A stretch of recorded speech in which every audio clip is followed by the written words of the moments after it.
नमस्कार, मैं गीता शर्मा आज फिर एक नया टॉपिक आपके लिए लेकर आई हूँ जो बहुत ही इम्पोर्टेंट है फॉर ऑल एग्ज़ाम। चाहे आप स्कूल में पढ़ रहे हो, चाहे आप कॉलेज में पढ़ रहे हो, चाहे आप कोई भी कॉम्पिटिटिव एग्ज़ाम के लिए प्रिपेयर कर रहे हो। आज का फर्स्ट टॉपिक हमारा यही है, व्युत्पत्ति रचना के आधार पर हमने क्या करने हैं, उनके भेद पता करने हैं, उनके प्रकार पता करने हैं, उनके रूप पता करने हैं। ठीक है, तो अब हम करेंगे स्टार्ट यहाँ से। ठीक है, शब्द कई प्रकार से बनते हैं। कुछ शब्द एक से अधिक शब्दों को जोड़कर बनाए जाते हैं। सभी शब्दों का अपना अर्थ होता है, उसका मीनिंग होता है। एक शब्द दूसरे शब्द के साथ जब जुड़ता है तब वह अलग अर्थ देता है, भिन्न अर्थ देता है। भिन्न का मतलब क्या होता है, उससे अलग देता है। जैसे फर्स्ट में देखो पिक्चर में आप, पुस्तक किताब भी होती है। आलय का मतलब आपका क्या होता है, घर होता है। पुस्तकालय, आलय का मतलब आपका घर जिसमें हम रह रहे हैं। पुस्तकालय मतलब किताबों का घर, पुस्तक मतलब किताब, किताब का घर। ठीक है, फिर है रचना के आधार पर शब्दों के कितने भेद हैं, शब्दों के 3 भेद हैं। नंबर 1 रूढ़ शब्द, इसको मूल शब्द भी कहते हैं। 2 यौगिक शब्द और 3 योग रूढ़ शब्द।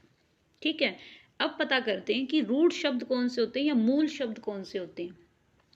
जो शब्द किसी विशेष अर्थ के लिए रूढ़ या प्रसिद्ध हो जाते हैं वे रूढ़ अथवा मूल शब्द कहलाते हैं। जो शब्द विशेष अर्थ, जो स्पेशल अर्थ है, रूढ़ या प्रसिद्ध हो जाते हैं, कोई भी फेमस हो जाते हैं, उनको हम मूल शब्द या रूढ़ शब्द कहते हैं। इनके खंड, खंड मीन्स टुकड़े, इनके टुकड़े नहीं किए जा सकते। यदि इन शब्दों के खंड या टुकड़े किए जाते हैं तो ये अर्थहीन हो जाते हैं। फिर इनका कोई मीनिंग नहीं होता है, अर्थ नहीं होता इनका कोई भी, ये अर्थहीन हो जाते हैं। जैसे पुस्तक, नल, पानी, हाथ, इन शब्दों का क्या है, मीनिंग है, अर्थ है। आपसे बोला जाए मुझे मेरी पुस्तक पकड़ा दीजिए, तो आपको पता है कि पुस्तक क्या है, तो आप पकड़ा दीजिए। मैंने कहा नल को खोल दीजिए, नल आपको पता है क्या है। मुझे एक गिलास पानी दे दीजिए, आपको पानी का पता है। मेरा हाथ मुझे दे दो, या मुझे मेरा हाथ दिखाना एक बार, या मेरा हाथ दिखाओ, अपना हाथ दिखाओ। ये सब क्या है, इन शब्दों का अर्थ है, क्योंकि इन अर्थों का आपको भी पता है। परंतु यदि इन्हें पू प्लस तक, न धन ल, पा धन्नी, हा धन थ, अगर इनको तोड़ के लिखा जाए, इनको एक्सपैंड फॉर्म में लिखा जाए, तो इनका कोई अर्थ नहीं रह जाता, इनका कोई मीनिंग ही नहीं है। मैं आपको कहूंगी तक दो, अब क्या कहोगे, क्या तक देना है, कोई मतलब ही नहीं समझ आ रहा है। प्रत्येक रूढ़ मूल शब्द का अपना निश्चित एक विशेष अर्थ होता है, एक स्पेशल अर्थ होता है। जब आप उसको किसी को बोलते हो तो आप उसको कहोगे कि मुझे रोटी दे दीजिए, तो वो तब ही आपको रोटी पकड़ाएगा। आप मुझे पानी वानी पिला दीजिए, पानी तो मिल जाएगा लेकिन वानी नहीं मिलेगा। समझ आ रहा है आपको। अब आता हमारा सेकंड, यौगिक। यौगिक का मतलब ही क्या होता है, योग, योग मतलब जो जुड़कर बना है। 2 अथवा 2 से अधिक शब्दों के योग मेल से बनने वाले सार्थक शब्द यौगिक शब्द कहलाते हैं। यदि इन शब्दों के टुकड़े किए जाएं तो वे खंड भी सार्थक ही होंगे। मतलब जो 2 शब्दों से मिलकर बना है आपका यौगिक शब्द, उन दोनों का ही अर्थ होता है, उन दोनों का ही मीनिंग होता है। जैसे रसोई आपका किचन है, घर, जब रसोई किस में है, घर में ही तो है, तो इकट्ठा करके आपने जब जोड़ के लिखा तो क्या बन गया, रसोई घर। प्रयोग प्लस शाला, प्रयोगशाला। राष्ट्र पिता, एक राष्ट्र आपका देश है, पिता आपके फादर हैं, और इनको दोनों को मर्ज किया तो क्या बन गया आपके राष्ट्रपिता महात्मा गांधी। पिक्चर से भी आप आइडिया लगा लेते हैं। लास्ट क्या है हमारा, रेलगाड़ी। रेल प्लस गाड़ी, गाड़ी तो कोई भी हो सकती है। अब आगे मैं अगर रेल ना लगा के बैल लगा दूं तो क्या बन जाएगी, बैलगाड़ी। ठीक है, तो अब ये क्या है आपका चैप्टर के व्युत्पत्ति के आधार पर आपके टाइप है। अब थर्ड आता है आपका क्या, योग रूढ़। क्या आता है आपका थर्ड, योग रूढ़। तो योग रूढ़ से कैसे पता चलेगा? अब ये देखिए, अभी तो पहले उसकी लाइन क्लियर करते हैं। ये सभी शब्द दो मूल शब्दों के योग से बने, आपको बताया अभी दो का मीनिंग है तभी तो वो शब्द बना है, जिनका अपना विशेष अर्थ होता है, स्पेशल अर्थ होता है, उनका मतलब होता है, उनका अर्थ होता है। यौगिक शब्द का रूप लेने पर भी इनका अर्थ दोनों टुकड़ों के अर्थ का योग ही होता है। मतलब अगर आप उसके खंड करते हो तो दोनों का क्या निकलेगा? अर्थ निकलेगा। इन शब्दों की रचना उपसर्ग, प्रत्यय, संधि, समास आदि के द्वारा होती है। इनकी रचना किससे होती है, किससे बनते हैं ये आगे अब कराएंगे हम आपको टॉपिक। उपसर्ग प्रत्यय भी कराएंगे, संधि भी कराएंगे, समास भी कराएंगे, लेकिन पहले हम बिल्डिंग कर लें, ठीक है ना, पहले अपनी बिल्डिंग तैयार कर लें तब उन टॉपिक्स पे जाएंगे। अब आता है हमारा थर्ड, क्या है? योग रूढ़। योग रूढ़ जो एक यौगिक होते हुए भी, दोनों का मतलब होते हुए भी तीसरा कोई स्पेशल अर्थ दे, ठीक है। तो अब इनकी डेफिनेशन क्या है? जो शब्द यौगिक होते हुए भी विशेष अर्थ के लिए रूढ़ हो जाते हैं वे योग रूढ़ शब्द कहलाते हैं। जैसे इन शब्दों के एक से अधिक अर्थ होते हैं परंतु ये किसी एक विशेष अर्थ के लिए ही प्रसिद्ध होते हैं। जैसे जल, धन, जय, जलज। जलज क्या है? आपका कमल का फूल है, कहाँ पर है जी वो? उसको बोल दिया कि वो जलज है। पानी में जन्मा हुआ, जल का मतलब आपको पता है पानी, जय का मतलब जन्मा, तो कौन है वो? कमल। पानी में जन्मा कमल। एक ही अक्षर ने देखो पूरा का पूरा मीनिंग चेंज कर दिया। इसको कहते हैं कि दो शब्दों के योग से भी रूढ़ हो जाते हैं और एक स्पेशल अर्थ देते हैं। पानी में तो बहुत से जीव जंतु, पेड़ पौधे जन्म लेते हैं परंतु सभी को जलज नहीं कहा जा सकता। यह शब्द कमल के लिए रूढ़ हो गया है। उसी प्रकार निशाचर, निशाचर रात को घूमने वाला यानी राक्षस। समझ आ रहा है आपको? नीलकंठ, नीले कंठ, गला। कंठ क्या होता है आपका? गला। कौन है नीले कंठ वाला? भगवान शिव। नीले रंग का कंठ अनेक पक्षियों का होता है परंतु यह शब्द शिव के लिए यूज हुआ है। किसके लिए यूज हुआ है? शिव के लिए। और ये शब्द क्या है? अपने आप में मूल शब्द है, मतलब रूढ़ शब्द है। आई होप आपको यहां तक समझ आया होगा और मैं उम्मीद करती हूँ कि आपको एक एक शब्द का मतलब समझ में आएगा तो आप उसको बहुत अच्छे से समझ भी पाओगे और उसको अपनी थ्योरी में उठा के रख पाओगे। अगर आपने अपने माइंड में ये चीजें सेट कर ली तो आप बार बार इन चैप्टर्स को नहीं पढ़ोगे। अब आता है, अभी हमने क्या किए थे? व्युत्पत्ति के आधार पर या रचना के आधार पर। अब हम करेंगे स्रोत या उत्पत्ति के आधार पर, ठीक है। जैसा कि पहले भी बताया गया है कि हिंदी भाषा विशाल सागर के समान है, इसका कोई अंत ही नहीं है, जिसमें अनेक भाषाओं के शब्द रूपी नदियां आकर मिलती हैं। इसीलिए इस भाषा का शब्दकोश भी बहुत विस्तृत हो गया है, पूरा ब्रॉड हो गया है। आधुनिक समय में तो यह निरंतर बढ़ता ही जा रहा है क्योंकि सभी देश एक से दूसरे संचार माध्यमों से जुड़े हुए हैं। अब तो बहुत सारी फैसिलिटीज होगी, फोन से जुड़ गए हैं, कंप्यूटर से जुड़ गए हैं, मेल से, पता नहीं क्या क्या टेक्नोलॉजी आ चुकी है। अब हिंदी भाषा में भी शब्दों के स्रोत अथवा उत्पत्ति का माध्यम अनेक भाषाएं रही हैं, जैसे संस्कृत, अरबी, फारसी, अंग्रेजी, पुर्तगाली, तुर्की आदि। इस आधार पर शब्दों के 5 भेद होते हैं। कितने भेद होते हैं? 5 भेद होते हैं। नंबर 1 आपका तत्सम, नंबर 1 तत्सम, तद्भव, देशज, विदेशज और लास्ट क्या है आपका? संकर।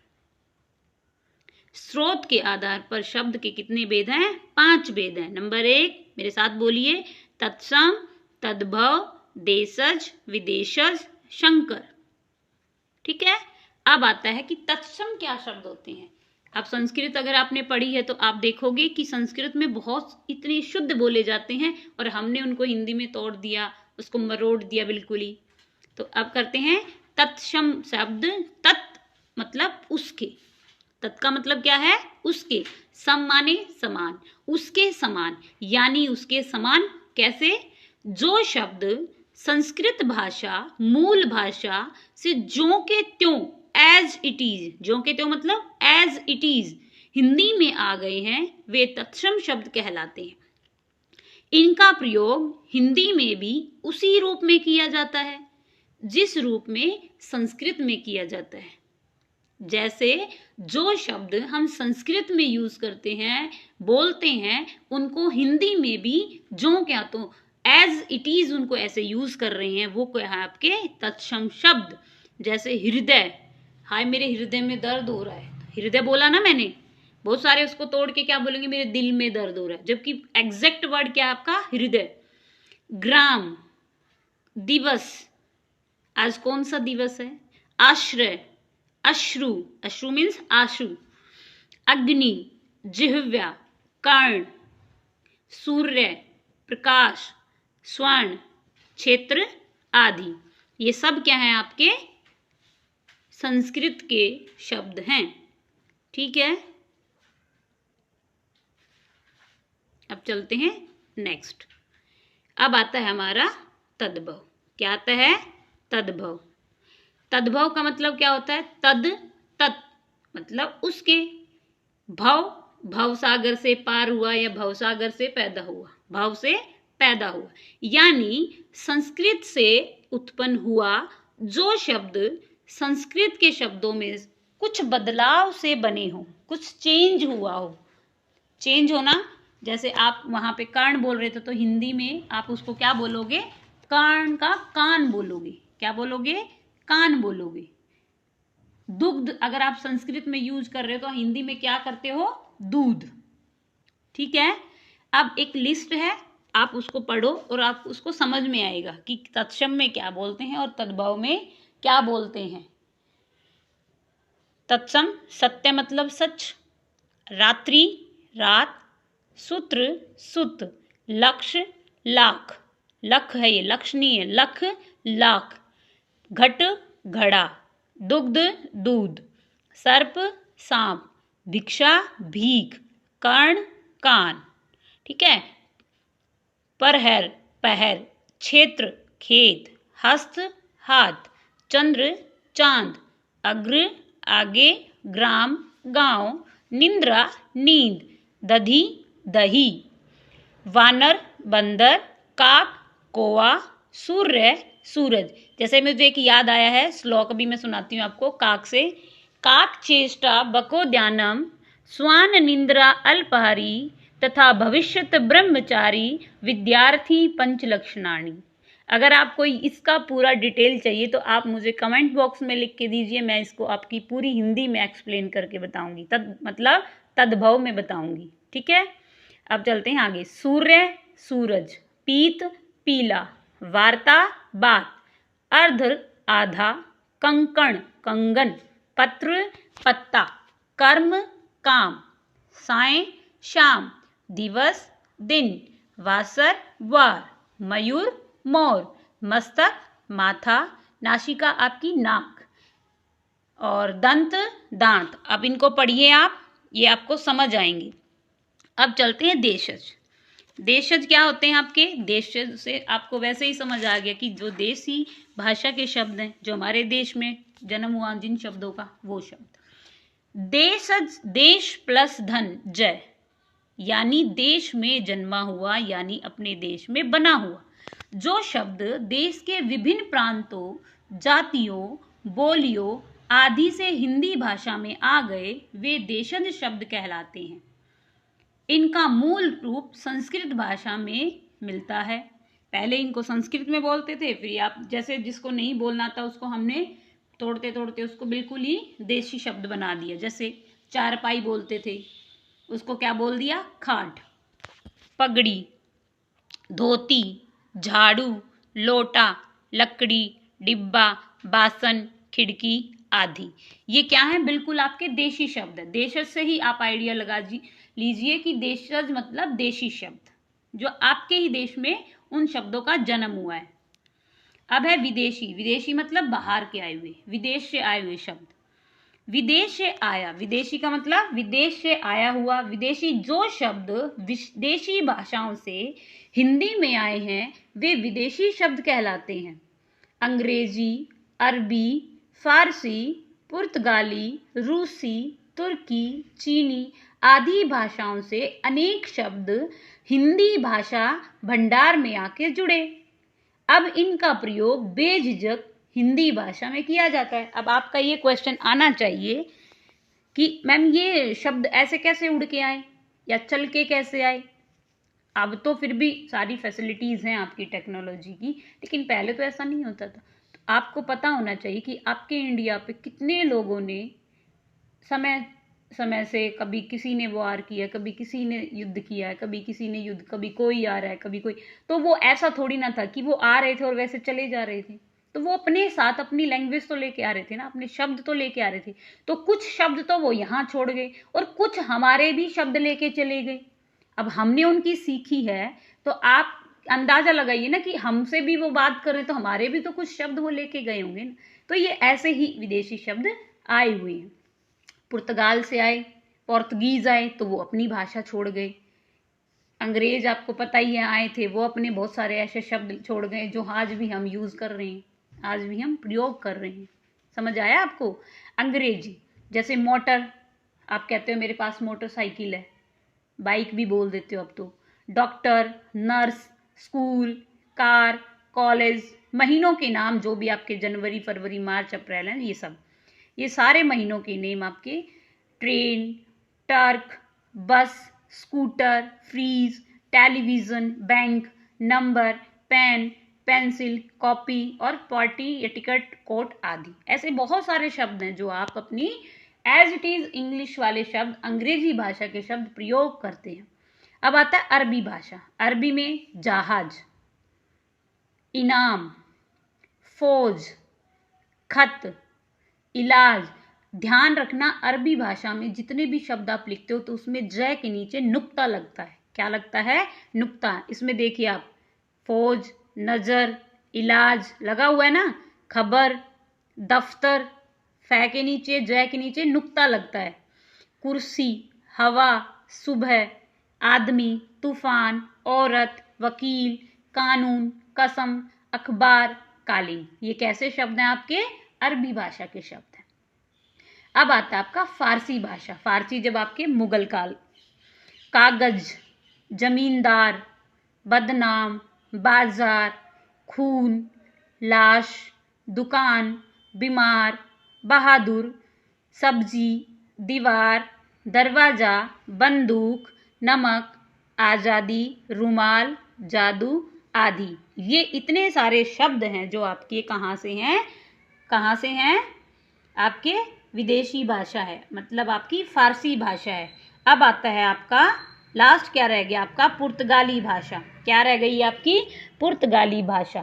पुर्तगाली में क्या है? अलमारी जो आप यूज़ करते हो, आज कबर्ड, संतरा, साबुन, चाबी, तौलिया, ऑलपिन, कप्तान, तंबाकू, तिजोरी, बाल्टी, कमरा आदि। अब आता है आपका तुर्की भाषा। चम्मच, कारतूस, कैंची, कुर्ती, कुर्ता, बीवी, चेचक आदि। ठीक है, ये कौन सी भाषा आपकी? तुर्की। अब आता है चीनी।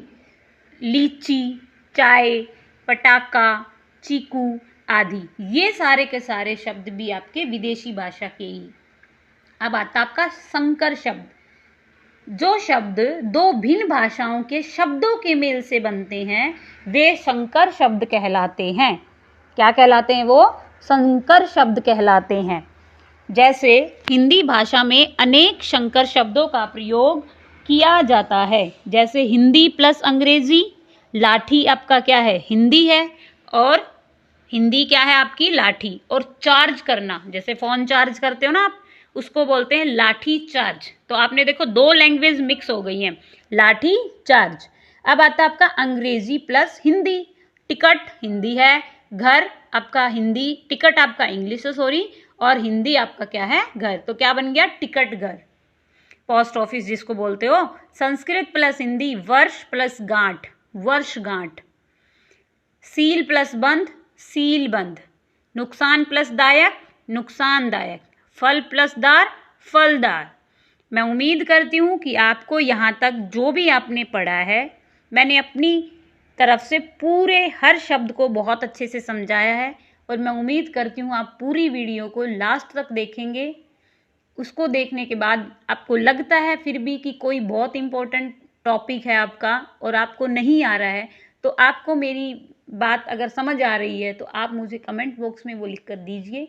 मैं 100% है कि वो आपकी क्वेरी को सॉल्व करने की कोशिश करूँगी। धन्यवाद। Please like, share and subscribe my channel. Thank you. Have a nice day.